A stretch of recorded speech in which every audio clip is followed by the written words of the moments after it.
Bonsoir.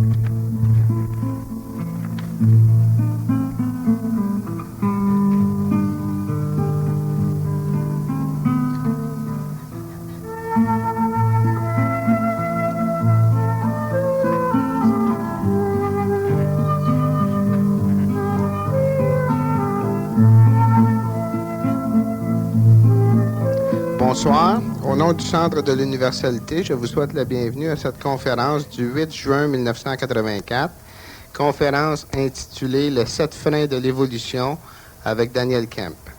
Bonsoir, Daniel. Bonsoir. Les 7 freins de l'évolution. Ça va freiner ce soir. Bon. Premièrement, qu'est-ce que c'est qu'un frein à une évolution? Oui. Bon, on va commencer par définir c'est quoi un frein, justement. Avant de parler de l'évolution. L'évolution, on connaît un peu c'est quoi, hein? C'est pour ça qu'on est ici. Le frein, peut se classer de deux façons. Les freins qu'on ne peut pas éliminer, les freins qu'on ne peut pas tasser, les freins qu'on ne peut pas bouger, les freins que moi j'appelle les freins naturels. Et les freins artificiels, les freins non naturels, les freins que l'on peut justement surmonter. Alors, les freins que l'on peut surmonter, souvent, l'homme a tendance à vouloir les dépasser, c'est-à-dire c'est des limites, ces freins-là. Et quand tu veux dépasser une limite, tu fais juste repousser la limite plus loin. Et puis, le travail même de dépasser une limite, c'est un frein, parce que transcender une limite, c'est abolir la limite. Et puis, vouloir dépasser une limite, c'est simplement reporter la limite à plus tard. Hein? Alors, tu grandis ton cadre, mais le cadre est toujours là. Ça, c'est vouloir dépasser une limite. Ça, c'est un frein. Et ce frein-là, les freins artificiels, il y en a plusieurs. La conférence s'intitule « Les 7 freins de l'évolution », mais ça, c'est une farce. Il y en a pas mal plus que ça. Les 7 principaux dont on parle. Oui, mais il y en a encore plus que ça. Sauf que l'affaire qu'il y a, c'est que si tu réussis à maîtriser un frein, bien souvent, les autres vont s'éliminer. Alors, comme j'expliquais la semaine dernière en ce qui concernait justement la liberté, où tu avais tu plaçais ton énergie dans différents endroits pour travailler, au niveau de ton évolution. Tu voulais être pur, tu voulais être parfait, tu voulais être libre, tu voulais ne plus avoir de frein, tu voulais, etc. Et comme tu divises ton énergie à plusieurs places, ben, tu n'arrives pas à pousser quoi que ce soit à un summum libérateur ou à un summum réellement efficace. Parce que tu te divises. Les freins à l'évolution, ben, la liberté, le manque de liberté et la recherche de liberté, c'est un frein. Mais c'est pas le frein, c'est un grand frein, mais c'est pas de celui-là qu'on va parler. Les freins naturels, c'est quoi? C'est qu'il y a beaucoup de choses, justement, qui limitent, qui freinent l'évolution de l'homme, mais que l'homme ne peut pas transformer. Hein, c'est des choses qui sont là, et puis l'homme est dedans ça. Comme par exemple ton corps physique. Si tu veux te mettre à voler pour pouvoir mieux voir ce qui se passe sur la planète Terre, ben dans ton corps physique, présentement dans le contexte où tu es placé, tu peux pas voler. Alors si tu veux t'habituer ou si tu veux essayer de te perfectionner pour pouvoir voler, ben c'est un frein à ton évolution, le fait que tu puisses pas voler, mais c'est un frein naturel parce que ce frein-là est obligatoire pour te permettre, toi, d'être limité, pour te permettre d'arriver à découvrir quelque chose de beaucoup plus gros que de voler. Mais l'homme essaie de démolir les freins naturels qui ne sont pas démolissables. Ah, mais maintenant, on a un avion, on peut voler. Oui, d'accord, mais tu peux pas aller dans l'espace. Ah, maintenant, on a des fusées, on peut aller dans l'espace. Oui, d'accord, mais tu peux pas aller sur Pluton puis rester vivant. Tu peux pas aller sur Alpha du Centaure puis rester vivant. Ah, mais un jour, oui, je le sais. Pendant ce temps-là, tu fais reculer les frontières du possible, tu recules les limites matérielles, mais en réalité, tu es toujours freiné. Ça, c'est des freins qui sont naturels, puis l'homme s'évertue à vouloir briser ces freins-là. C'est exactement comme si tu veux réussir à changer la philosophie de tout le monde pour pouvoir exprimer ton évolution. Ben, c'est évident que l'extérieur, c'est un frein à ton évolution. Mais c'est un frein qui est naturel pour te permettre, t'obliger toi, à retourner chez toi, à retourner à l'intérieur de toi, puis retourner à l'intérieur de toi, te découvrir. Là sont les freins artificiels. Les freins artificiels, c'est des freins qui n'ont pas été placés par personne, par aucune intelligence dans le cheminement de l'homme. Les freins naturels, c'est des freins qui ont été placés par certaines intelligences, puis par le contexte évolutif de l'homme, comme par exemple la matière. Le corps vital qui a besoin de se réénergiser. Hein? Alors, on a besoin de repos, on a besoin de prendre du soleil, on a besoin de reprendre de l'énergie. Comme le corps physique, on a besoin de manger, on a besoin de dormir. Ben ça, c'est des freins, ça. Des freins naturels. C'est des freins naturels. Mais qui n'ont pas empêché les grands initiés de faire leur évolution, d'atteindre le point qu'ils avaient à atteindre. Ça veut dire qu'ils ont forcé l'initié à faire ce que tout le monde va faire, à retourner chez soi. Et puis, en retournant chez soi, on découvre les freins de l'évolution, mais les freins que l'on peut changer. Alors, ce qui fait que La première bêtise de l'homme, c'est de s'évertuer à vouloir éliminer un frein qui va rester là, puis à ne pas voir les freins artificiels que lui peut justement éliminer. Les freins artificiels, c'est quoi? On les connaît. On les connaît, sauf que on les oublie. Et quand je dis on les oublie, c'est mémorisé, mais on ne porte pas d'attention à ce que l'on mémorise. Alors, je vais tout à l'heure revenir, fais-moi y penser, parce que justement, on ne porte pas trop d'attention. On oublie. À une technique. Au fur et à mesure que je fais des conférences, je parle souvent du phénomène d'observation. Comment vous observez? Hein? Observez-vous, puis vous allez voir, ça règle des choses. Bien, au fur et à mesure que je fais des conférences, moi, je fais des conférences parce que j'apprends. Quand je parle, je m'écoute, puis j'apprends. Et puis, au fur et à mesure que j'en fais, ben, j'ai réussi à pouvoir mieux transmettre c'est quoi l'observation, puis l'idée même. Il vient un moment donné où tu peux non seulement pas la transmettre, mais tu peux l'enseigner. Bon, ben là, je suis presque là. Fais-moi penser tout à l'heure, je veux absolument revenir là-dessus parce que ça va, disons que ça va enrober toutes les autres conférences où j'ai parlé de l'observation, et puis ça va être beaucoup plus facile après ça de pouvoir persévérer au courant de l'été sur justement le reste du cheminement de l'homme. C'est pas, disons, c'est presque une technique. Une chose qui est sûre, c'est bien efficace, c'est facile à faire. OK? Alors, au niveau des freins, bon, je me suis sorti un petit papier tout à l'heure pour essayer de lister les freins de l'évolution. Et puis, ça finit par autre. Alors, il y en a tellement, mais tellement. Ça finit par autre, mais on ne sait pas par quoi ça commence. Ah, ouais, mais ça commence par beaucoup. OK, tu as l'orgueil. Tu as l'orgueil. Et puis l'orgueil, la peur, la jalousie. Si on cherche simplement en nous, là, qu'est-ce qui de temps en temps nous brime? Ben c'est ça.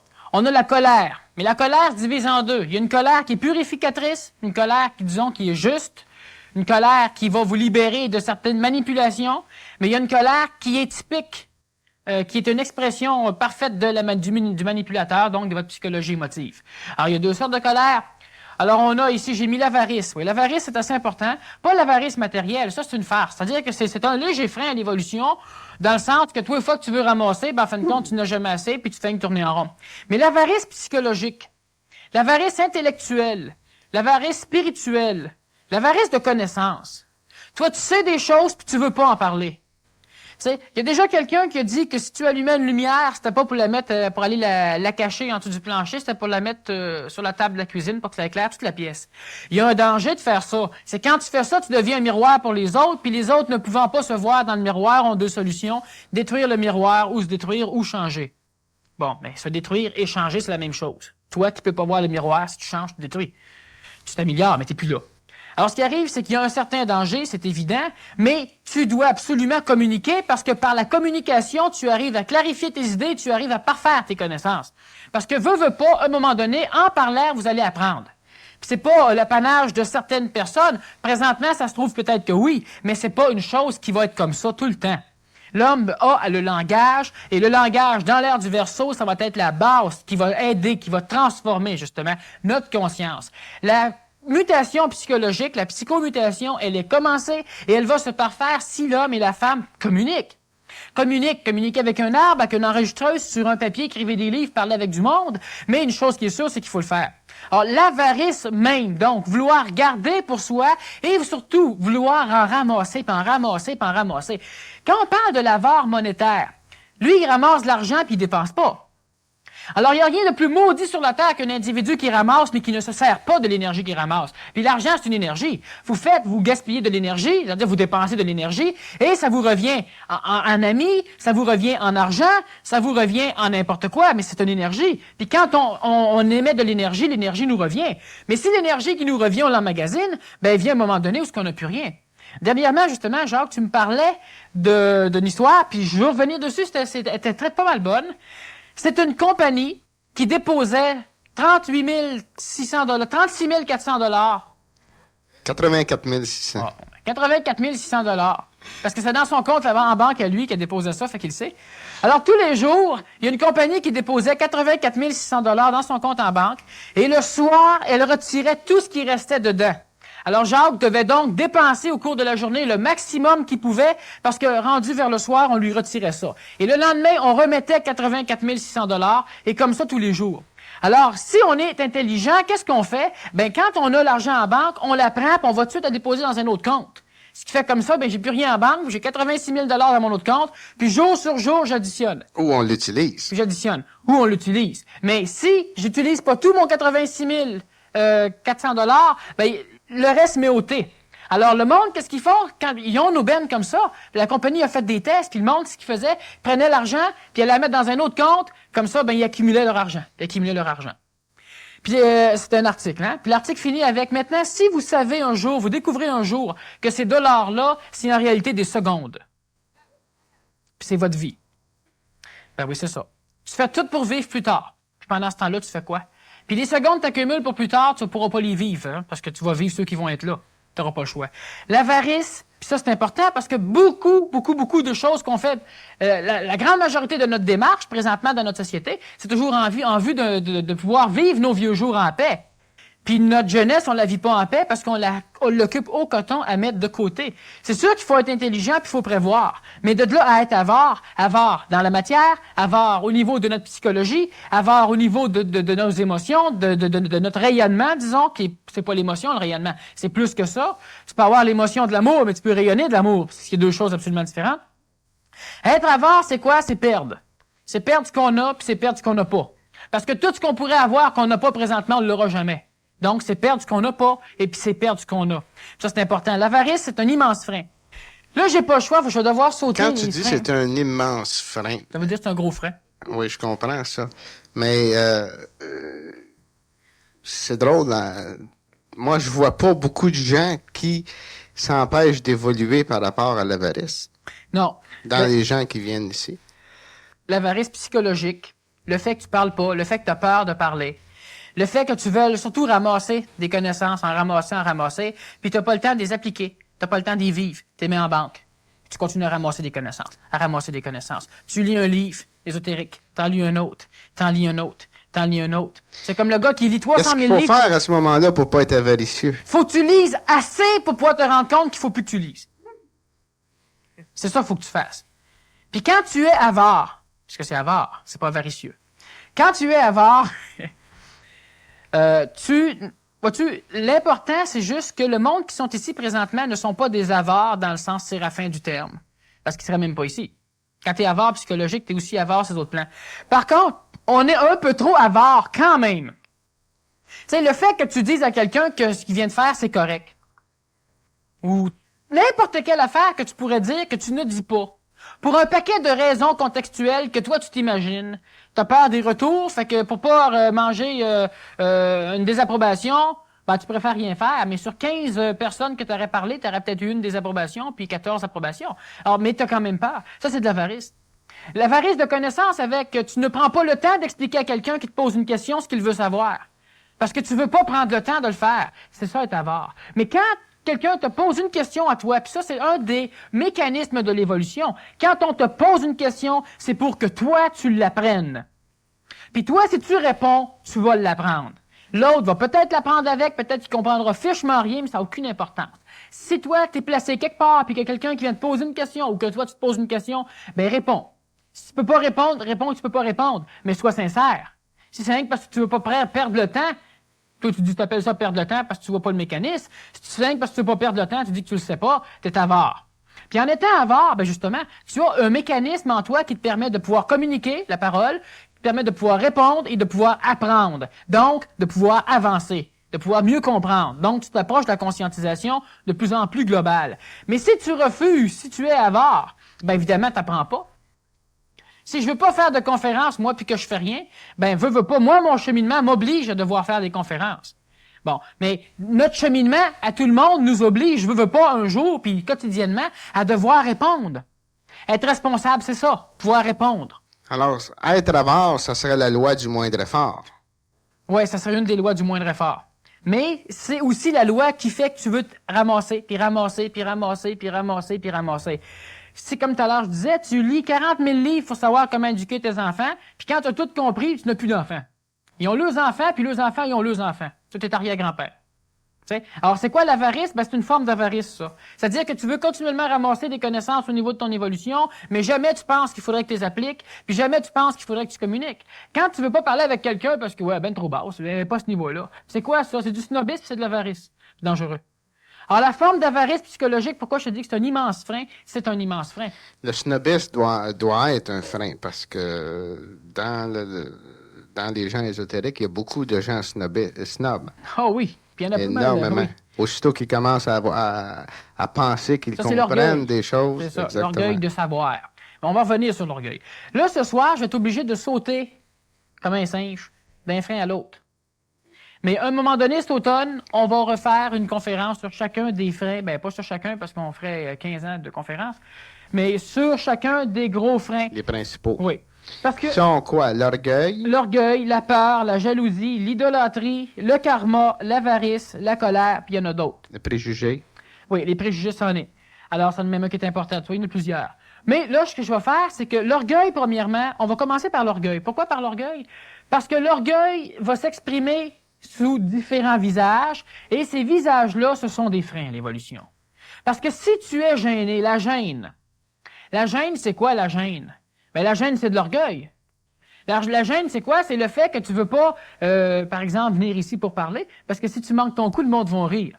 Comme tu es trop orgueilleux pour accepter que le monde rit de toi, ben t'es gêné et tu y vas pas. C'est ça la gêne. C'est une des expressions de l'orgueil. La peur de perdre la face. Mais oui.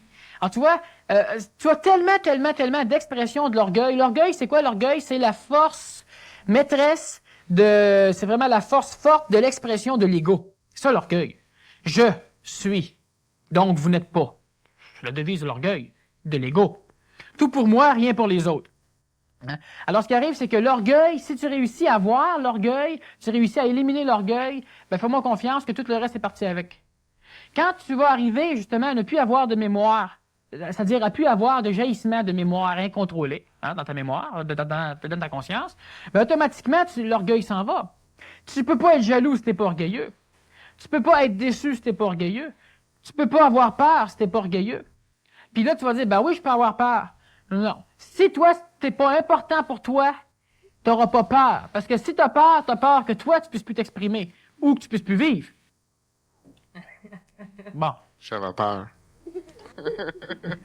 OK? Alors, ce qui fait que la peur, c'est une expression de l'orgueil.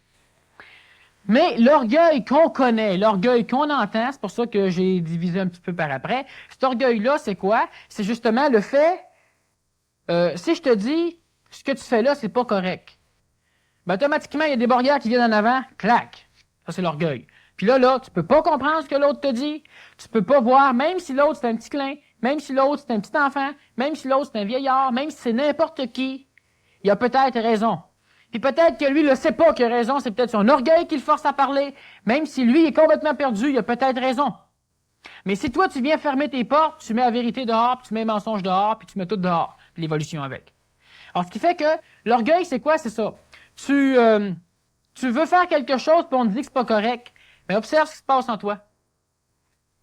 Tu vas voir. S'il se passe le moindrement quelque chose, va voir si c'est pas de l'orgueil. Puis cet orgueil-là, au niveau de l'ésotérisme, c'est le snobisme ésotérique, par exemple. Oh, moi, je connais telle affaire. Ben non, moi, je suis un tel. Fait que, quand t'as vu un tel, hein, t'as plus rien à prendre nulle part. C'est vrai que t'as plus rien à prendre nulle part. Ou ben non, il t'a bouché comme il faut. Ou ben non, tu t'es bouché toi-même. Mais il va dire, c'est rien que ça. Ça, c'est le snobisme, justement. Et puis, présentement, on avance des nouvelles connaissances, dont la connaissance supramentale, la connaissance intuitive, la connaissance de l'intelligence active, de l'Esprit Saint, du mental supérieur. Et beaucoup de personnes, justement, ils sont là-dedans, ils ont compris que petites affaires, ils ont ramassé 2-3 morceaux d'un casse-tête, là, ils pensent avoir le casse-tête au complet, et puis là, ils ferment le porte, ils ont le casse-tête au complet. Non seulement ils veulent pas le partager avec personne, parce que le monde sont pas capables de rien comprendre. Ils sont pas prêts. Ben, c'est ça qui c'est ça. Ils sont pas prêts. C'est la bonne, tu sais. Vois-tu, si toi, tu as une connaissance, t'es pas capable de la communiquer, c'est vrai qu'il y a quelqu'un qui est pas prêt. Il y en a peut-être deux qui n'est pas prêt, mais il y en a un, puis celui-là, c'est celui qui n'est pas capable de communiquer. Parce qu'il n'y a pas le mécanisme complet en lui, puis il ne comprend pas, puis il ne vit pas assez bien pour le communiquer. Mais de là à dire que c'est l'autre qui n'est pas prêt, ça, c'est ta belle façade d'orgueil qui descend, puis voilà. C'est facile en crime de sauver la face dans ce temps-là. Mais le petit bonhomme à qui tu veux jamais parler parce qu'il n'est pas prêt, à un moment donné, là, tu entends parler d'un grand maître. Tu vas voir, puis c'est lui qui est là. S'il lui a pas été orgueilleux, là, il a beau partir de zéro comparativement à toi, il n'y a rien à faire, il va arriver bien avant toi au temple, justement, de la connaissance. Alors, ce qui fait que l'orgueil, le snobisme ésotérique, le snobisme spirituel, parce qu'il y a un snobisme spirituel avec, t'es pas de ma religion, tu seras pas sauvé, premièrement, tu sais. En plus, t'es pas beau. Bon, tu sais, tu fais pas partie de ma religion. Tu peux pas comprendre tel livre, puis il faut que tu passes par moi, tu sais, si moi je peux te... Bon. Alors, tu vois, le snobisme supramental, le snobisme moral, toutes ces choses-là, pendant longtemps, les médecins étaient snobs. Hein? Puis c'est pour ça qu'ils ont inventé un vocabulaire absolument dégueulasse puis incompréhensible à l'époque pour pouvoir fourrer tout le monde. Tu sais? Puis après ça, ils disaient, oui, mais c'est pour que dans toutes les langues, on puisse communiquer.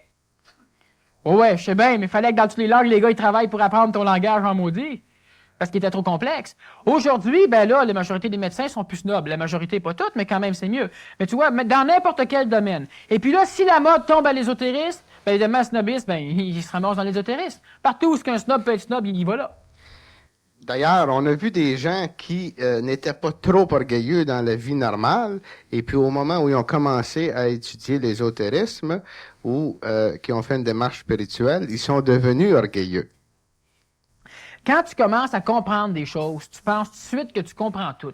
Tu avais un immense casse-tête avant, puis c'était la connaissance, c'était la vérité, c'était la réalité. Ça a été cassé. J'expliquerai pourquoi plus tard. Ça a été cassé. Et puis, ça a été réparti partout sur la Terre, disons. C'est un peu parabolique, là, mais c'est ça. Et là, il y a du monde qui ont commencé à chercher la vérité, qui ont ramassé un morceau de casse-tête, un morceau de casse-tête. Ça a fait une religion là, une philosophie là, une secte là, un ésotérisme là, etc., une école, etc., bon. Et puis là, chacun qui avait le morceau pensait avoir le casse-tête au complet puis avoir la vérité.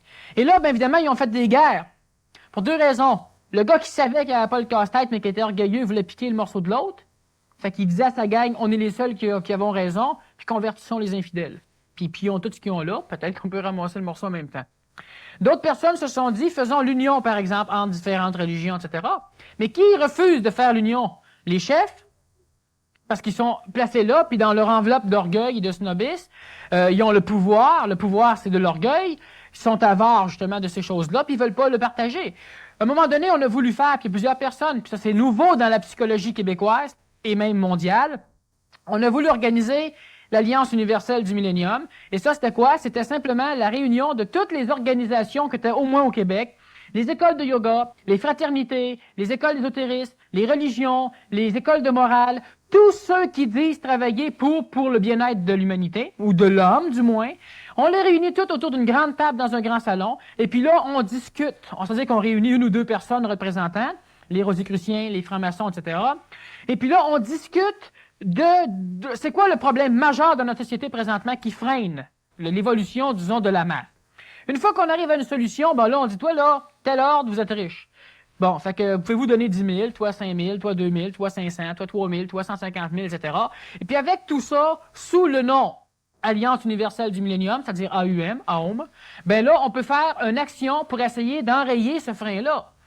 Mais faut pas que personne vienne se servir mettons, de l'Alliance pour pouvoir montrer sa fraternité, son école. Ben, tu communiques ce monde-là, puis ils veulent rien savoir de toi. C'est quoi l'orgueil? Ben, si tu veux trouver du monde orgueilleux puis snob, va faire un tour dans l'ésotérisme. Savoir qu'il y en a là. Ça, c'est le plus gros frein, puis qui nous empêche justement de pouvoir confraterniser. Il y a du monde extraordinaire, hein, on en a rencontré dernièrement, qui, eux autres, se balancent de tout ça. Ils prennent des vacances pour l'été, fait qu'ils disent à tout le monde, ben, allez voir un tel, il est bon. Puis l'hiver prochain, si vous voulez, vous viendrez me voir. Ils n'ont pas peur de perdre leurs adeptes. Ben non, parce qu'ils n'ont pas d'adeptes. S'ils perdent les gens qui les suivent, ça les dérange pas parce que leur but est que ces gens-là soient dans le bon chemin, que ce soit avec eux autres ou avec d'autres. C'est des vrais. Ouais. Puis il n'y en a pas gros, mais il y en a bien plus qu'on peut penser. On en a rencontré un. une femme. L'air du verso, c'est l'air de la femme. Non, je sais pas, mais je sais qu'il est incorrect. Bon, alors l'orgueil. C'est ça, la peur. Moi, toutes les sauter, puis après ça, dans la période de questions, peut-être qu'on pourra revenir un petit peu.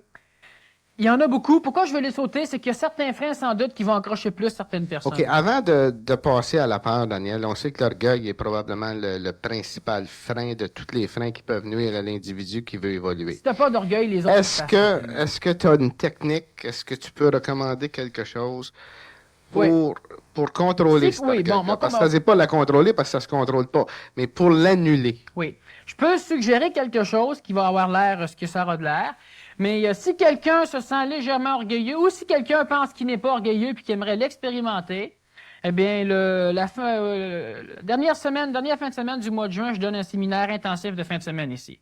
Et puis, c'est de l'astral au mental. C'est ça. L'astral, ben, tous nos freins sont dans notre astral. Puis, comment qu'on peut s'amuser à voir ces choses-là, à briser ces formes-là pour arriver à faire le discernement entre quelque chose qui est émotif, qui est astral, puis quelque chose qui est mental, puis quelque chose qui est intuitif. Donc, qui vient de l'intelligence active.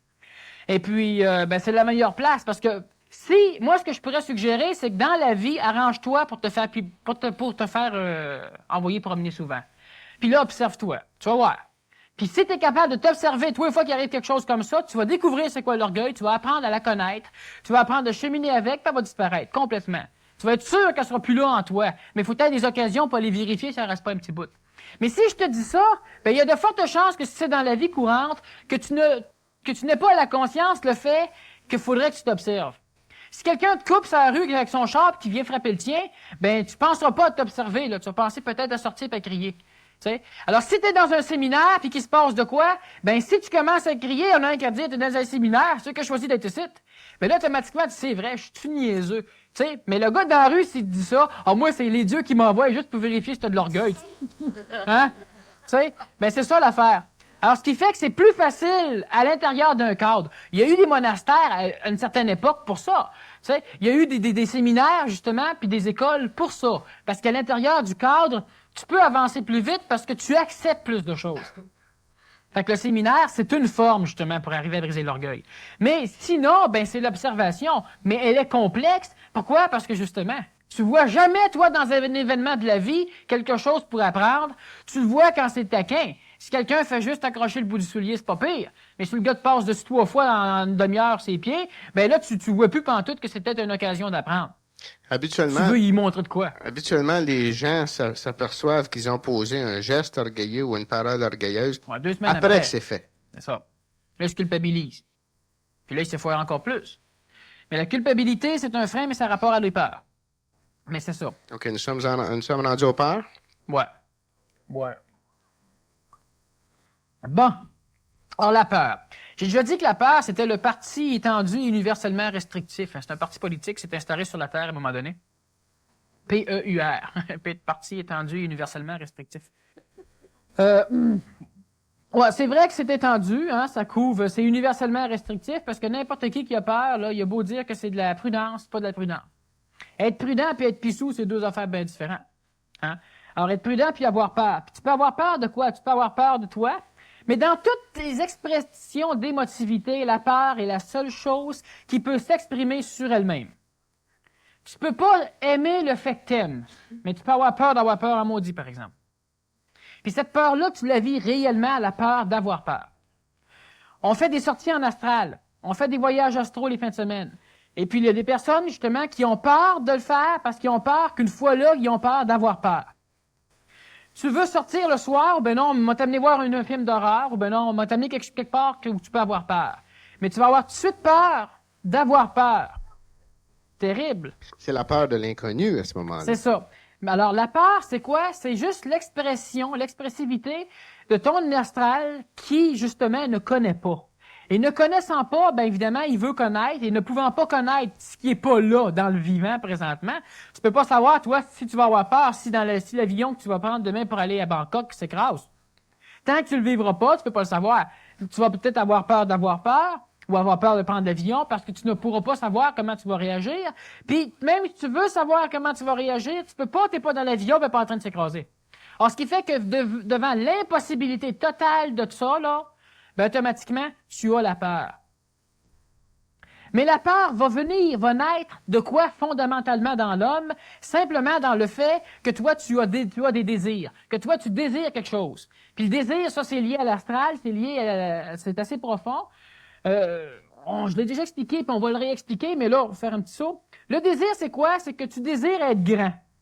Donc, tu désires automatiquement ne pas être petit. Je le dis souvent, mais c'est important qu'on comprenne ça à un moment donné. La peur, elle vient là. Tu as un désir, puis à l'instant même où tu as un désir, tu as le désir antagoniste, le désir inverse. Alors, je veux être riche, j'ai le désir d'être riche et donc le désir de ne pas être pauvre. Puis, entre la friction qu'il y a entre ces deux désirs-là qui sont antagonistes, la friction qui existe dans notre psychologie, c'est ça, la peur. La peur, c'est pas quelque chose qui apparaît comme ça. C'est que toi, tu as un désir. Automatiquement, il y a le désir opposé. Je désire être là-bas, je désire ne pas être ici. Tu sais, on dirait que c'est une vérité de la palisse. Ben, c'est ça. Puis, c'est pour ça qu'on la voit pas. Alors, si je désire être bien, je désire ne pas être mal. Donc, automatiquement, si je désire être bien, j'ai peur d'être mal. Si je désire que tu restes, je désire que tu ne partes pas. Donc, si je désire que tu restes, automatiquement, j'ai peur que tu partes. Si je désire que tu vives, je désire que tu ne meurs pas, donc automatiquement, j'ai peur que tu meurs. Si je désire vivre, j'ai peur de la mort.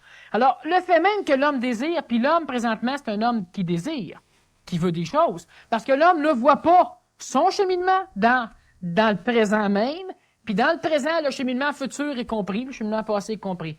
Parce que ces deux choses-là existent juste dans la psychologie de l'homme, qui est un brassage de la mémoire.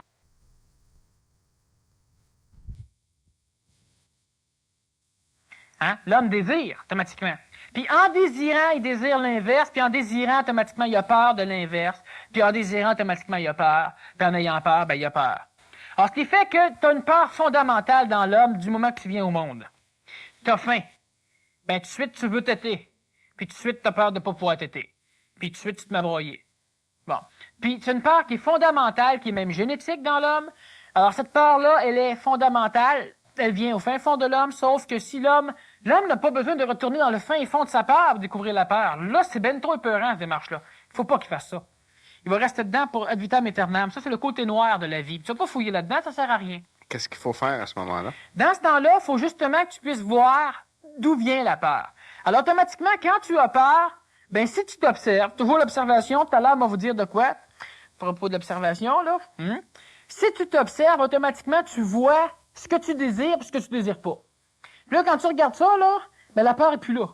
Parce que là, les deux ne sont pas en train de se pousser, les deux, tu les as montés sur un plateau d'études. Ils peuvent pas se battre, là. Dans l'homme, il y a des choses, il n'y a pas 50 affaires qui peuvent se passer en même temps. Il y a la bonne puis il y a la mauvaise. Alors, si c'est la mauvaise qui est là, ben c'est la mauvaise qui est là. À un moment donné, ben il y a de quoi qui va se passer puis c'est la bonne qui va venir. S'il y a une friction en toi puis tu es capable de l'amener, tu es capable de transformer ça en plateau d'études, il n'y a plus de friction, il ne peut plus en avoir. Alors, ta peur, c'est ça. À l'instant même où tu as peur, tu es capable de découvrir en toi ce qui te fait peur. Tu as peur de n'importe quoi. Puis je donnais souvent l'exemple d'un bonhomme qui arrive en avant de toi avec un revolver. Ça change rien pareil, j'ai peur. Pourquoi tu as peur? Ben, il veut me tuer. Et présentement, est-ce qu'il te tue? Non, ben, tu as peur d'abord d'une affaire qui n'existe pas. Fait que c'est bien, ça t'arrange. Ouais, mais s'il me tue. Ben, s'il me tue, tu vas avoir peur encore? Non, ben, t'as peur pourquoi, là? Tu sais, pourquoi t'as peur? Parce que tu veux vivre. Donc, tu veux ne pas mourir. Donc, t'as peur. Puis pendant que tu t'occupes à avoir peur, qu'est-ce que tu fais? Ben, tu fais rien, tu shakes. Tu peux paniquer. C'est ça. Par contre, si tu n'as pas peur, parce qu'en voyant ça, tu dis, ben, c'est vrai, s'il me tue, il me tue, s'il me tue pas, il me tue pas. Tu regardes le gars dans les yeux, là, puis tu demandes qu'est-ce qu'il veut. Tu sais? Il y a bien des choses qui vont faire, puis toi, tu vas commencer. Ce qui est amusant avec la peur, c'est que là où il n'y a pas de peur, il ne peut pas y avoir de peur. C'est important, c'est une loi de la peur, moi expliquer bien rapidement, avant que tu m'interrompes. Hein? Alors, ce qui arrive, c'est que si toi, moi, je rentre. Toi, tu as peur. Et moi aussi, j'ai peur, même si je veux te tuer. Mais j'ai moins peur parce que j'ai le revolver. Mais j'ai peur. Parce qu'autrement, le revolver, tu vas voir que tu aurais pu te tuer. J'ai mon revolver. Mais toi, tu réussis à bannir la peur en toi, puis tu n'as plus peur. Plus, mais pas en tout. Sans faker, là. Oh oui. Le vrai, plus peur. Oui, assez qu'un chien le saurait que tu n'as pas peur. Un serpent, un lion. Oui, un animal va le savoir parce que lui va percevoir autrement. Mais là, ce qui va arriver, c'est que moi qui est là avec mon revolver et qui a peur, et ma peur s'en va vers toi. Puis normalement, selon la loi même qui régit la peur, elle est supposée changer ton rythme vibratoire et entraîner la peur en toi. Et si elle le fait, ben moi, ça me soulage. Puis là, je me sens mieux. Puis de mieux en mieux. Puis de mieux en mieux parce que ma peur, tu l'as. Moi, je l'ai de moins en moins. Et plus tu vas avoir ma peur, moins m'en avoir. Mais s'il n'y a pas de peur là, ben la peur que moi je transpire peut pas aller là. Elle va là, elle te frappe et elle me revient. Plus fort. Elle doit être canalisée par un être vivant dans l'endroit. S'il y a que moi comme être vivant, moi je vais avoir peur. Puis je vais avoir peur en Christi. Quand on compte l'histoire, par exemple, de cette prème qui est à Auroville, Et puis, Auroville, c'est une ville qui a près de Pondichéry aux Indes, que Sri Aurobindo a bâti avec Mère, qui était sa femme. Et puis, il y a un Français du nom de cette prème qui a voulu continuer la ville.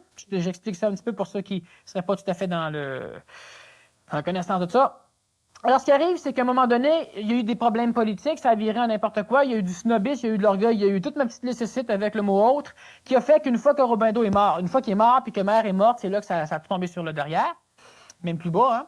Et puis, cette prème est arrivée là, et puis, lui voulait continuer l'idée même d'Auroville. Certains individus ont décidé simplement de l'éliminer. Alors, il y a 3 individus qui ont été le voir pour le tuer. Ils sont arrivés face à face pendant qu'ils se promenaient dans un des couloirs d'Auroville. Ils ont sorti ce qu'il fallait pour le tuer. Puis cette prème, ils ont regardé en se demandant ce que les gars faisaient là. Les gars, ils ont eu assez peur qu'ils ont tout laissé tomber ça là, puis ils se sont sauvés. Il y a des légendes qui disent que cette prème a disparu de là, etc. Mais cette prème lui-même, le conte, justement, on a un film où on a passé dernièrement L'homme après l'homme, puis il n'a pas disparu. Mais lui-même, il les a regardés. Puis lui, il n'avait pas peur. Les gars étaient 3 à avoir peur. Puis il n'y a pas de peur. Fait que ça a fait ça. C'est comme si tu tires à la mitraillette un face à l'autre, ben tout le monde meurt, sauf, hein. Bon. Alors, moi, cette prème, ben, il s'est en allé chez eux, hein. Il est allé prendre une bière à taverne en se demandant que c'est pourquoi que les gars faisaient ça. Je sais pas ce qu'il a fait. C'est un gars normal. Mais il n'a pas eu peur parce qu'il était il était assez évolué, il était rendu dans un état vibratoire où la peur. Il connaissait ses mécanismes. C'est ça. Mais ces bonhommes-là n'ont pas pu rien faire. Mais même si on connaît les mécanismes, Daniel, prenons quelqu'un qui, justement, connaît les mécanismes. Il les connaît là ou il les connaît là? OK. Mon exemple. Si tu les connais dans ton intellect, que ça arrête au niveau de ta bouche, tu ne connais rien. Faut que tu aies un cœur intelligent, faut que tu les connaisses dans ta tête puis dans ton cœur. Puis c'est parabolique, le cœur, c'est beaucoup de choses, c'est toute notre astral. Notre tête, c'est parabolique, c'est tout notre intellect, c'est tout notre corps mental. Tu connais Dieu dans ta tête et dans ton cœur. Les chrétiens l'ont connu dans leur cœur, les bouddhistes l'ont connu dans leur tête, ni un ni l'autre a pu le rencontrer. Hein? Alors aujourd'hui, à l'époque du Verseau, l'homme va pouvoir rencontrer des choses parce que lentement, l'homme l'a en vibration, il l'a dans le cœur, il y a des choses qu'il mène, puis qu'il veut maintenant avoir la compréhension. Quand je parlais de que tu peux arriver un jour à transmuter ta foi en connaissance, tu as une foi intelligente, tu as un cœur intelligent. Et puis là, tu peux faire des choses. Alors, ce qui arrive, c'est ça, c'est que si tu connais les mécanismes même de la peur et que tu ne peux pas les vivre parce que tu as peur, ben, t'as beau les connaître, donne un cours au gars, si le gars se met à les vivre, c'est encore toi qui vas être le plus mal pris. Mais je pense qu'on peut quand même mettre une échelle de 0 à 100 sur la peur. Une personne qui, disons, serait à 90, par exemple, au niveau de l'échelle, en faisant attention, en s'observant, en faisant des analyses, elle peut descendre à 40, à 30, ainsi de suite. Plus tu vas le faire, mais l'important, c'est qu'il faut que tu le fasses dans un événement où tu as peur. Puis justement, si ton événement il est de numéro 3, sur ton échelle, ben profite-en pareil. C'est pas nécessaire de dire « Oh, mais là, je pas assez peur. Quand j'aurai bien peur, je ferai des études. » Quand tu auras bien peur, moi, je vais faire des études, moi, te regarder comment tu fais quand tu as peur. Mais toi, tu pourras pas étudier grand-chose. Alors, ce qui fait que c'est ça. Il faut que l'individu le fasse régulièrement et continuellement. Mais une personne qui n'a pas d'orgueil n'a pas peur. Mais une personne qui n'a pas peur peut avoir de l'orgueil. Une chose qui est sûre, c'est que si toi, il y a un élément... C'est ça qui est important, c'est pour ça qu'il y a différentes choses que justement on va essayer de parler, hein, que tant qu'on a. Si il y a quelque chose, entre autres, qui t'accroche, toi tu as peur. Mais pour l'instant, laisse faire l'orgueil, travaille sur la peur. Parce que c'est quelque chose qui t'est beaucoup plus proche, puis comme frein, là, tu élimines un de ces freins-là, puis tu vas voir que il reste plus grand un frein, il reste 5 pieds, hein, le cerveau frein plus là. Ça freine plus fort. C'est ça qu'il faut faire. Alors, quels que soient les freins, élimine-en un de ceux-là que j'ai mis, là, tu vas voir que c'est extraordinaire. On passe à l'autre tout de suite, qui est l'idolâtrie. L'idolâtrie, c'est quoi? C'est le fait de tomber en amour, mais pas un amour dans le sens énergétique, mais le fait de vouloir s'identifier. Alors, tu veux t'identifier à un acteur, à une actrice, à une vedette, à un chanteur. La bigoterie. La bigoterie. Que tu veux t'identifier à un orateur, à un conférencier, à un maître, à un gourou, à une photo d'une entité, disons, comme Jésus-Christ, à n'importe quoi, à une histoire, à un livre, à un oiseau, à un gars élan, à un chat, à un chien, pissenlit. Que tu veuilles t'identifier à quelque chose, à quoi que ce soit, c'est de l'idolâtrie. Et le fait d'essayer d'oublier que tu es là, de prendre la peau d'un autre, de te la mettre sur le dos, puis de vivre une vie de seconde main, mais ça t'amènera jamais à vivre la tienne. Ça t'amènera jamais à être toi. Puis tant que tu vas dire « Ah, moi, je suis le Christ, et c'est le Christ qui parle en moi », ben, tu peux dire ça tant que tu veux, mais check-toi dans le miroir, tu vas voir que... Tu sais? Fait que tu te prennes ou que tu veuilles accréditer n'importe qui d'une façon où ce que tu en as de besoin. C'est sûr que moi, j'ai des choses que je fais parce que ça m'apprend des choses. Mais si un soir ou une journée, je peux pas, puis ça ne fait rien. Il y a des individus qui sont prêts à tout laisser, même leurs femmes, même le mari, même leurs enfants, pour aller à une conférence comme la mienne ou comme d'autres. Mais ça, là, c'est une forme d'idolâtrie. Tu vas idolâtrer le bonhomme, ou tu vas idolâtrer le message, ou tu vas idolâtrer n'importe quoi, mais quand tu fais ça, tu peux pas comprendre le message, tu l'emballes dans une boîte, tu admires la boîte. Qu'est-ce qui pousse l'individu vers l'idolâtrie comme ça? Le manque d'assurance, la peur. C'est-à-dire qu'ils vont chercher l'énergie de la personne qui parle. Ils essaient de s'imaginer que c'est eux, ou ils essaient de s'imaginer par le snobisme ésotérique, le snobisme spirituel, le snobisme supramental, que eux autres, ben, ils sont dans une école particulière, hein. Il y a seulement eux autres qui peuvent aller là. Alors, ce qui fait que, ben, on est des êtres différents. Alors, c'est vrai qu'ils sont différents. Ça rejoint le snobisme, à ce moment-là. Ben, c'est du snobisme. Mais l'idolâtrie t'amène là. Mais l'idolâtrie, c'est différent du snobisme, parce que le snobisme, tu te prends pour un autre, mais dans le fin fond, tu sais que c'est pas vrai. Mais l'idolâtrie, c'est qu'à un moment donné, tu le sais même plus. Tu sais, si par exemple, moi j'ai enseigné le judo longtemps, et puis moi dans mon école, j'avais pas la photo de Gigolo Kano. C'est comme ça que je l'appelais, c'est Gigolo Kano son nom. Alors on l'appelait Gigolo. C'est lui qui a fondé ça, puis c'est lui qui a enseigné un paquet de choses que nous autres, moi j'ai pu enseigner à des jeunes, puis etc. Puis on enseignait le judo en français, parce qu'on n'est pas au Japon, on n'enseigne pas ça en japonais. Mais partout ailleurs, quand les jeunes rentraient, fallait qu'ils saluent la photo de Jigoro Kano, fallait qu'ils saluent le tapis. Tu sais, je sais pas si t'as peur que le tapis parte ou quoi. On le tapait, nous autres, c'est correct. Fallait qu'ils saluent, après ça, le maître, qui était moi. Après ça, fallait qu'ils... En tout cas, un paquet d'affaires dans le genre qui fait qu'on perdait 15 minutes de réchauffement à faire des saluts. Alors, un jour, moi, j'ai demandé aux jeunes, savez-vous pourquoi on se met en position de salut? Parce qu'on se met en position de salut avant, puis après ça, on salue. Fait que les jeunes, ils disent non. Fait que je leur dis, c'est parce qu'on va saluer. Ah, savez-vous pourquoi on salue? Non. Pour donner une raison d'être à la position de salut. Hein? C'est pour ça qu'on salue. Alors là, les jeunes ont compris, puis c'était correct. Après ça, je leur ai expliqué que ça les amenait à un calme, ça me permettait de parler de tout ça. Puis tout le reste, tu balances ça aux poubelles, parce que c'est inutile. L'idolâtrie, c'est ça. Tu rentres, tu salues la photo de ton maître. Voyons donc. Tu grimaces, fais n'importe quoi, donnes une tape, il fera rien. C'est une photo.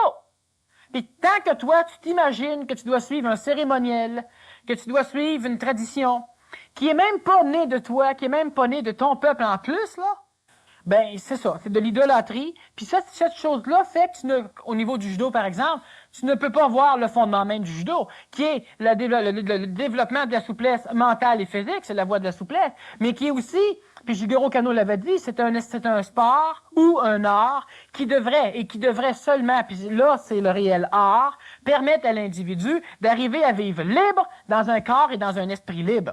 Bon, mais si il faut que tu salues tout le temps, puis quand tu salues pas le maître, le sassam, il vient de jaser parce que t'as pas salué, c'est où l'esprit libre, puis c'est où le corps libre? T'sais? Alors, ce qui fait que là, tu idolâtres quelque chose, tu idolâtres un enseignement même si c'est moi. T'sais? À un moment donné, que ce soit n'importe... Surtout? Ben oui, parce que je t'assure que moi, je ris de ceux qui, en tout cas, ils m'idolâtrent pas souvent, ils s'en vont, puis ils comprennent pas, puis ils reviennent plus. Bon. Mais l'idolâtrie, c'est dégueulasse, c'est terrible. L'idolâtrie matérielle... J'explique de temps en temps que si moi je rentre dans une église puis que je dis au monde les statues, là, pensez-vous que c'est la réalité? Ils vont me dire non. Si je casse toutes les statues, ils vont toutes me sauter dessus, par exemple. Alors l'idolâtrie fait qu'à un moment donné, tu ne sais plus même toi que tu es idolâtre. Tu as un petit symbole sur toi qui supposément te protège. Mais tu sais, à un moment donné, tu deviens idolâtre. Pourquoi? Parce que tu attaches une importance cataloguée puis une importance démesurée à ça. Si tu perds ton porte-bonheur, ben tu as l'impression d'avoir perdu une partie de toi. C'est parce que l'individu a besoin de support à ce moment-là. L'individu a peur, c'est ce que je te disais. Béquille. Ben oui. Alors, l'idolâtrie, il faut l'avoir. J'explique souvent que si tu entends un message extraordinaire à la radio, tu te mettras pas à genoux devant la radio, tu mettras pas la radio sur un cadre avec des cierges à côté. Alors, si un conférencier ou si n'importe qui parle, ben c'est la même chose. Hein? Alors, ce qui fait que l'idolâtrie, c'est un frein terrible parce que tu endôtes la peau d'un autre, puis tu essaies de vivre une vie d'emprunt, une vie de seconde main, et puis tu essaies de te promener avec ça en essayant de te faire croire aux autres que c'est ça. Tu vas vers le snobisme, tu vas vers la peur t'amène là aussi, tu vas vers la jalousie lentement parce que si quelqu'un d'autre a la même peau que toi, t'es pas d'accord. Tu peux pas avoir 50 réincarnations d'un tel, hein? C'est vrai qu'il y en a 50, mais si toi tu commences à t'idolâtrer dans cette formule-là, ça marche plus. Alors, ce qui fait que l'idolâtrie même, la bigoterie, justement, tu es fou, tu es maniaque fou de Boy George. Ben oui, ben c'est ça. Pendant que tu es maniaque de Boy George, ben c'est ça. T'écoutes le hockey, puis il n'y a rien à faire, c'est le hockey. Si tu peux idolâtrer ça facilement. Tes enfants qui viennent te voir, là, pas pour l'instant, là. Là, j'attends sa ligne, là, je m'en vais à amateur du sport, là, c'est cassé, puis il faut que je parle, tu sais. T'es là puis t'attends. Bon, ben c'est ça. Si tu le fais, puis s'il arrive de quoi, si ça te dérange pas, c'est parfait. C'est là l'utilité de tout. C'est bon. Faut que tu te distrais, faut que tu fasses n'importe quoi. Tout est bon, mais faut pas s'attacher à rien. Si tu t'attaches à quelque chose, ben tu te rapproches de l'idolâtrie. Tu te rapproches aussi de l'avarice, tu veux posséder la chose. Alors, le fait d'être idolâtre, c'est justement, comme tout à l'heure, je te dis, t'écoutes ton hockey, tu te fous du reste, tu conduis ton char sport, tu te fous de tout le monde. Il y a tellement d'événements, la vie se charge de tout, mais la vie, elle t'amène seconde après seconde une leçon.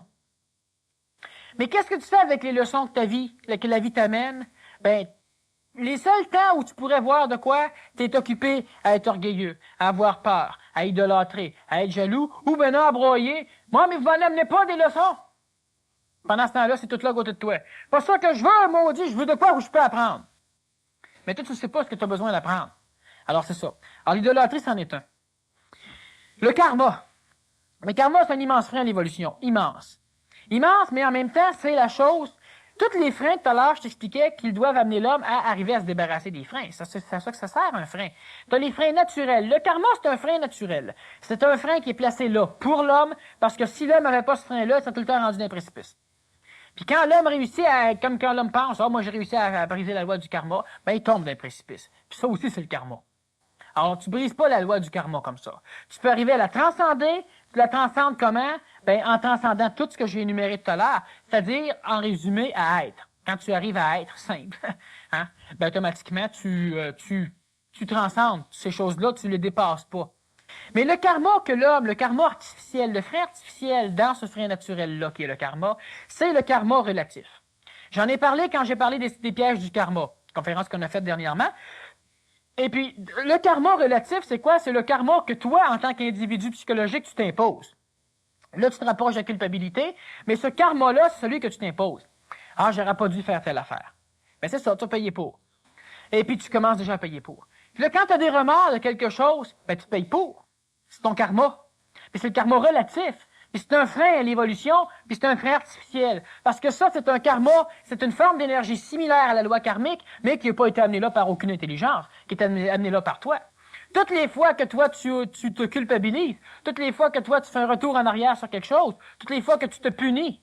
Puis quand tu te punis, ça peut être volontairement, tu te maudis un coup sur le pied. Mais ça peut être aussi inconsciemment, où justement, tu vas t'empêcher d'avoir ce que tu devrais avoir pendant un laps de temps. Tu te punis, mais c'est toi qui te punis. Et ça, c'est le karma relatif. Il peut être généré par ta morale, par ton éducation, par un paquet de choses. C'est le karma relatif. Et ce karma-là, c'est le pire karma. C'est le plus gros karma que l'homme a à supporter, que l'homme a à mettre sur ses épaules. C'est le karma relatif. Celui que lui-même s'impose. J'ai fait quelque chose, j'ai pris de l'eau, je l'ai renversé. Bon. Le boss, il me regarde. Moi, ça me dérange pas. Pourquoi? Parce que si ça me dérange, ben, je m'impose un karma. Puis si le boss n'est pas content, ben on dit, c'est correct, le boss, je le ferai plus, puis c'est tout. Puis moi, je continue mon cheminement. Parce que si je m'attache à ça, mais non, le boss veut plus que je le fasse, c'est clair, je le ferai plus. Je m'en vais pas ailleurs. Je m'en vais pas ailleurs. Mais ce qui arrive, c'est que si je m'attache à ça, automatiquement, je subis déjà le courroux du karma, et c'est un karma relatif. C'est pas un karma donné à l'homme pour l'aider, c'est un karma que l'homme se met pour se freiner. Et ce karma-là, c'est le karma relatif, c'est un karma idiot. Et ce karma-là, il faut le balayer. On n'a pas à se culpabiliser, torieux. On n'a pas à penser qu'on est coupable. Il n'y a personne de coupable sur la Terre, t'es manipulé. Puis si t'es manipulé, tu peux pas être coupable de quoi que ce soit. Tu peux pas être coupable. Si tu penses que t'es coupable, t'es manipulé, puis tu te manipules en plus. Fait que moi, dire franchement, t'as déjà assez d'être manipulé sans que tu t'en mêles, hein. Alors, ce qui fait que si tu te penses coupable de quelque chose, si tu te sens coupable, je vais dire franchement, sens-toi coupable de te sentir coupable, mais de rien d'autre. Parce que là, tu te nuis puis tu te freines. Puis la culpabilité, c'est le mot, c'est un frein qui est pas le plus gros, mais le plus dégueulasse. Parce qu'il mine du monde, on éduque avec la culpabilité, on manipule les autres avec la culpabilité, on dit à nos femmes, puis à nos enfants, puis à notre mari, bon, ben c'est correct, fais-le pas, bon, moi le faire moi-même. Bon, tu le manipules, ok, c'est correct, je vais sortir encore tout seul les vidanges, tu sais, puis vous autres, bon, ça tu manipules encore. T'éduques pas par l'intelligence, t'éduques par la manipulation, par la culpabilité, et puis ça, tu vas donc obliger ces individus-là à devoir, à un moment donné, se payer le luxe d'avoir un karma relatif, puis de souffrir. Puis là, t'es freines continuellement. Ton petit bonhomme, il arrive en retard, puis tu l'engueules, puis etc. Mais là, il se sent coupable. Il se sent coupable, puis il va arriver à l'heure pour pas avoir à sentir l'énergie de la culpabilité. Pas parce qu'il comprend quoi que ce soit, parce qu'il veut pas vivre la culpabilité. Puis à un moment donné, plus tard, on en parlait hier sur l'émission de radio, il y a une personne justement qui nous téléphonait, et puis un père de famille qui a renversé du café sur son petit gars. Puis il l'a ébouillanté comme il faut. Mais là, le gars, bonhomme, s'il pense qu'il est coupable, là, s'il a été éduqué à se sentir coupable, pendant 5 ans, parce que son petit bonhomme, il est tout plein de cicatrices, pendant 5 ans, il va vivre une culpabilité absolument idiote, qui va simplement l'empêcher d'aider son petit gars, de continuer à vivre, tu sais, qui va le miner. Ça, c'est le karma relatif, puis c'est la pire connerie que l'homme a faite, puis celle-là, à un moment donné, il faut que l'homme, bon. La colère. Il y a des fois, je me choque un petit peu. C'est une colère qui est purificatrice, une colère qui me permet d'amener plus d'énergie en même temps. Je me choque plus très tôt ces temps-ci, il fait trop chaud pour que je me choque. Mais quand même. La colère, c'est un frein si... Merci. La colère, il y a 2 sortes de colère. Il y a la colère qui est bonne et la colère qui est pas bonne. Ça, c'est le pardon. Ça, je m'en fous. Bon. La colère. Si moi... à un moment donné, je vois quelque chose. Tu sais, tu te mets en colère contre Dieu. Là, je veux tout faire pour aider les hommes, ou je veux tout faire pour évoluer, puis sainte n'importe quoi, ça marche pas. Je veux faire la volonté de mon Père, mais maudit, il me la montre pas, sa volonté. Tu sais, j'essaye ça, ça rate. J'essaye ça, ça rate. Tout ce que je fais, ça rate. Tout ce que je veux faire, ben maudit, dites-moi là, on va le faire. Puis t'as pas d'orgueil, t'as pas rien, mais dites-moi là. Ça, c'est une colère qui est purificateur. C'est une colère qui va amener les énergies qui vont te montrer le chemin. Si t'es toujours là, bon, ben c'est correct, c'est pas ça. Ben là, t'es un beau niouf, puis tu vas rester niouf longtemps, tant que tu te choqueras pas. Puis te choquer, c'est pas de dire un paquet de bêtises. Là, c'est une colère qui est émotive. Puis une colère qui est émotive, c'est un frein. T'as encore fait ça, puis je t'avais dit de pas faire ça, puis là, tu pars. Ou encore, bang, il frappe ton char, maudit niaiseux, tu sais, ben ça, ces colères-là, c'est des freins. Puis l'homme, puis la femme, puis les enfants, ils sont colériques, puis ils sont ben trop colériques. Toi, une fois qu'il y a quelque chose qui se passe, qui fait pas ton bonheur, tu cries. Même si tu cries pas, tu te choques, regarde en dedans de toi ce qui se passe, il y a de la colère. Puis cette colère-là, elle est pas purificatrice. Alors, quand je dis que la colère, c'est bon, faut faire attention à quelle colère qui est bonne. Mais une colère qui vient spontanément parce qu'il y a quelque chose qui nous plaît pas, là, pense-y, là, c'est le temps de taper la tête des murs. Le petit morceau de brique, je te dis qu'on devrait s'acheter tout le monde, puis s'attacher après les murs, puis se taper la tête dessus de temps en temps, là, il est utile. Là, il est utile. Alors, ce qui fait que la colère, faut faire bien attention. Si tu te mets en colère parce que tu es en colère, fais attention encore. Il y a de l'émotivité là-dedans parce que tu as appris que tu devais pas être en colère. Puis là, tu es en maudit parce que tu es en colère, puis ça ne fit pas avec un de tes concepts.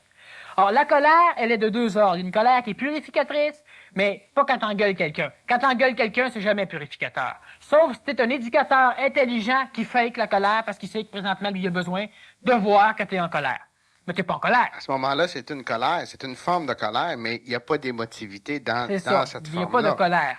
Ce que tu ne peux pas nécessairement voir quand la personne est en colère, c'est ça. Mais qu'à l'intérieur, il y a rien à l'intérieur. Alors, la colère, c'est un immense frein parce que toutes les fois, c'est une forme d'orgueil, la colère.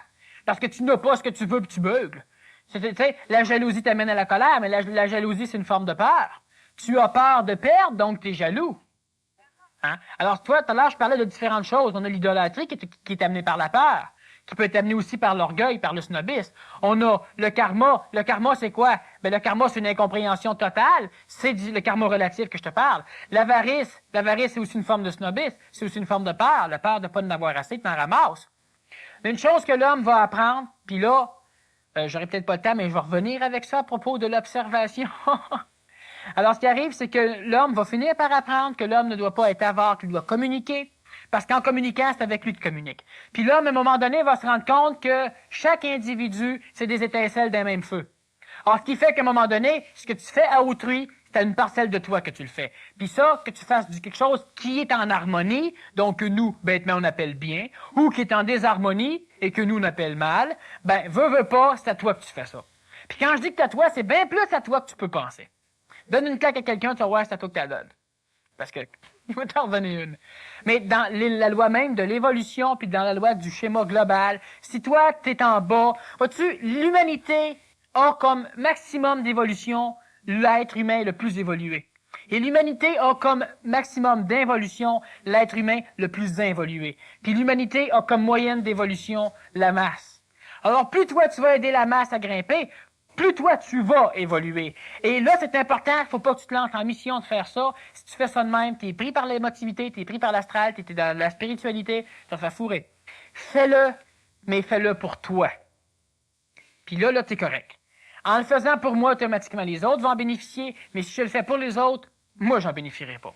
C'est parce qu'en le faisant pour les autres, tu t'attaches à quelque chose. Tu t'attaches à une mission, tu t'attaches à quelque chose, puis infailliblement, en t'attachant à quelque chose, surtout à plusieurs individus, automatiquement, tu vas être désappointé et grandement désappointé. L'humanité, c'est toi, c'est l'extérieur, c'est la ville, c'est le pays, puis c'est le monde. Puis tout ça, c'est le monde dans lequel toi, tu es placé, puis tout ça, c'est le monde dans lequel toi, tu vis. Et tout ça, tu le vois de par tes perceptions, et tout ça, tu l'emmagasines de par tes perceptions. Et ce monde-là, en fin de compte, c'est ce que toi, tu en perçois.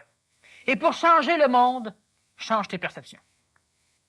C'est plus facile que de changer toute la boule. Ouais. Alors, le commencement du changement du monde commence par toi. C'est pour ça qu'il faut que tu le fasses pour toi. Avant de passer aux techniques dont tu parlais tantôt, Daniel, pourrais-tu nous parler des préjugés? Car je pense que les préjugés sont un grand frein. Le préjugé, c'est une forme, premièrement, d'idolâtrie subtile, qui n'est pas encore assez avancée, qui n'est pas pathologique. C'est une forme de snobisme aussi. C'est une forme de peur. Les préjugés, oui, c'est un immense frein parce que c'est simplement, c'est une porte que tu viens placer en avant de toi pour t'empêcher de connaître. Pour t'empêcher de connaître quelqu'un. Pour t'empêcher de connaître une science. T'empêcher de connaître une technique. T'empêcher de connaître quelque chose. T'empêcher de connaître. Alors, ce qui fait que moi, je vais pas là. De toute façon, c'est un gars qui porte des lunettes. Fait que, qu'est-ce que j'apprends des gars qui voient même pas clair? Tu sais? Bon. Mais c'est un barbu. Tu sais? Moi, j'ai fait de l'ambulance. Dans le début, on avait des barbes. Ben, moi, j'avais une barbe. J'arrivais du Guatemala, puis j'étais à moitié gris en haut, pas en bas. J'étais pas pour me raser. Alors, c'est l'hiver ici. Mais là, le monde, quand il voyait un barbu arriver, ben, c'est évident qu'un barbu peut pas savoir ce qu'il fait. Un barbu peut pas les aider, peut pas avoir de connaissances. Comment qu'un gars qui a du poil d'en face peut faire de quoi? Tu sais? Puis ça, c'est vrai. Assez qu'on était obligé de se couper la barbe. J'étais obligé de me la couper. Puis on n'avait pas de barbe. Parce que le monde, ben, on était le même gars. Enfin, quelqu'un qui connaît. Hier, c'était un barbu qui est venu, puis il connaissait rien. C'est moi. Tu sais, c'est encore moi. Je suis venu hier, je viens aujourd'hui. Là, elle trouve ça absolument épatant, mais hier, c'est dégueulasse. Parce qu'elle me reconnaît pas. Bon. Puis aujourd'hui, ce qui arrive, c'est que si t'as pas de barbe sur l'ambulance, le monde te trosse pas. Ils pensent que tu fais partie de la police, pour certains. Hein? Ils pensent que, tu sais, le gars qui a de la barbe, ben là, maintenant, quasiment les ambulanciers ont de la barbe. Mon collègue en a une aussi. Parce que ça donne que, comme j'expliquais tout à l'heure, on fait des chiffres de 12 heures. Fait que s'il faut qu'on se rase, dans un chiffre de 12 heures, il faut qu'on se rase encore. Sans ça, on a l'air des pouilleux rendus à la fin de la journée. Bon, fait que vu qu'on est obligé de faire des grands chiffres parce qu'on est avancé comme ça, ben nos barbes, on les laisse pousser. Mais maintenant que le monde a découvert, justement, les techniques, puis qu'on suit des cours, puis tout ça, tu sais, puis qu'on est professionnel, ben là, maintenant, si t'as pas de barbe, t'es pas trop stable. Mais 2 ans avant, si t'en avais une, t'étais pas trop stable. Puis c'est le même travail. Alors, le préjugé fait quoi? Le préjugé, c'est justement, il t'empêche de voir. Tu ne devrais jamais juger. Alors, imagine-toi quand tu préjuges. Hein? C'est ça qui arrive quand il écoute pas. C'est parce que je pensais qu'il restait 5 minutes, mais il semble que la première partie est finie, Daniel. Et puis, je suis très désappointé car j'avais hâte de t'entendre parler des techniques dont tu... Quelles techniques? Les techniques dont tu nous parlais tantôt. Oui, pour en revenant observer. après l'intermission. Alors, en revenant après... on va commencer juste avec ça. Dans la deuxième partie, tout de suite, on débute avec ça. Pour la deuxième partie, s'il y en a que c'est la première fois qu'ils viennent, nous acceptons les questions par écrit. Et je vous demande d'écrire vos questions correctement.